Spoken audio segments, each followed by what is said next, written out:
Shemu'El, Sheniy. 2 Samuel 18. And David numbered the people that were with him, and set captains of thousands and captains of hundreds over them. And David sent forth a third part of the people under the hand of Joab, and a third part under the hand of Abishai the son of Tzuriah, Joab's brother, and a third part under the hand of Ittai the Gittite. And the king said unto the people, I will surely go forth with you myself also. But the people answered, You shall not go forth, for if we flee away, they will not care for us, neither if half of us die, will they care for us. But now you are worth 10,000 of us. Therefore now it is better that you help us out of the city. And the king said unto them, What seems you best, I will do.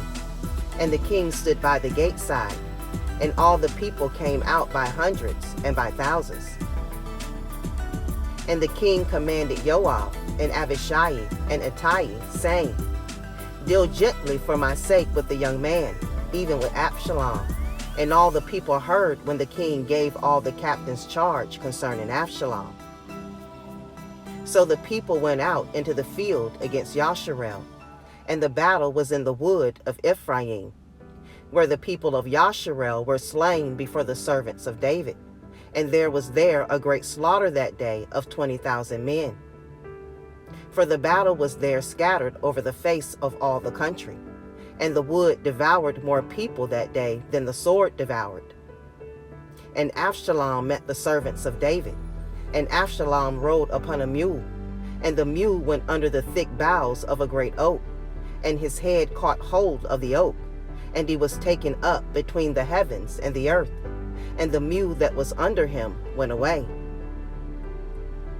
And a certain man saw it, and told Joab, and said, Behold, I saw Absalom hanged in an oak. And Joab said unto the man that told him, And behold, you saw him, and why did you not smite him there to the ground? And I would have given you 10 shekels of silver and a belt. And the man said unto Joab, Though I should receive 1,000 shekels of silver in my hand, yet would I not put forth my hand against the king's son. For in our hearing the king charged you and Abishai and Ittai, saying, Beware that none touch the young man Absalom. Otherwise I should have wrought falsehood against my own life. For there is no matter hid from the king, and you yourself would have set yourself against me. Then said Joab, I may not tarry thus with you. And he took 3 spears in his hand, and thrust them through the heart of Absalom, while he was yet alive in the midst of the oak. And 10 young men that bore Joab's armor compassed about, and smote Absalom, and slew him. And Joab blew the shofar, and the people returned from pursuing after Yasharel, for Joab held back the people. And they took Absalom, and cast him into a great pit in the wood, and laid a very great heap of stones upon him. And all Yasharel fled every one to his tent. Now Absalom in his lifetime had taken and reared up for himself a pillar, which is in the king's valley. For he said, I have no son to keep my name in remembrance. And he called the pillar after his own name. And it is called unto this day Absalom's place. Then said Ahimaaz the son of Sidon, Let us now run, and bear the king tidings, how that Yahuwah has avenged him of his enemies. And Joab said unto him, You shall not bear tidings this day, but you shall bear tidings another day. But this day you shall bear no tidings, because the king's son is dead. Then said Joab to Cushai, Go tell the king what you have seen. And Cushi bowed himself unto Joab and ran. Then said Ahimaaz the son of Sidon yet again to Joab, But howsoever, let me, I pray you, also run after Cushi.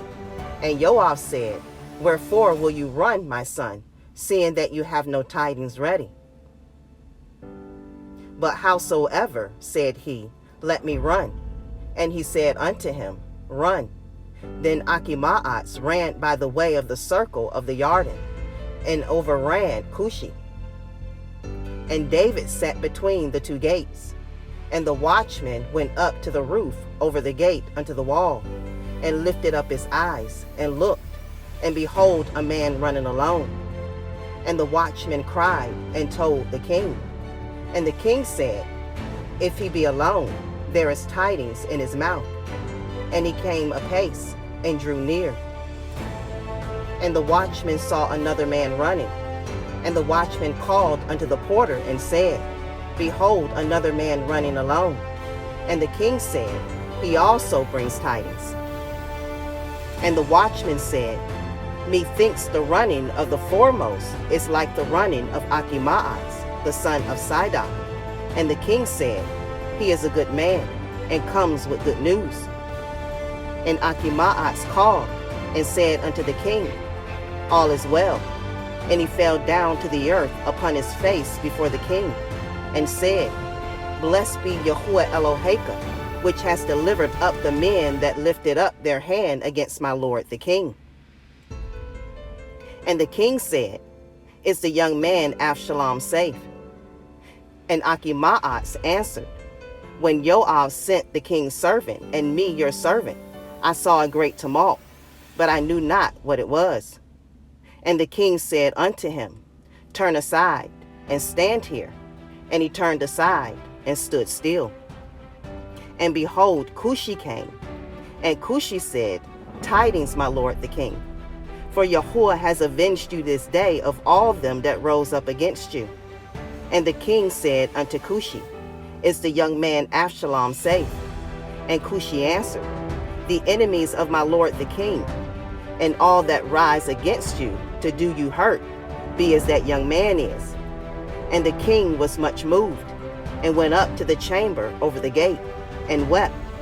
And as he went, thus he said, O my son Absalom, O my son Absalom, would to Elohim I had died for you, O Absalom, my son, my son.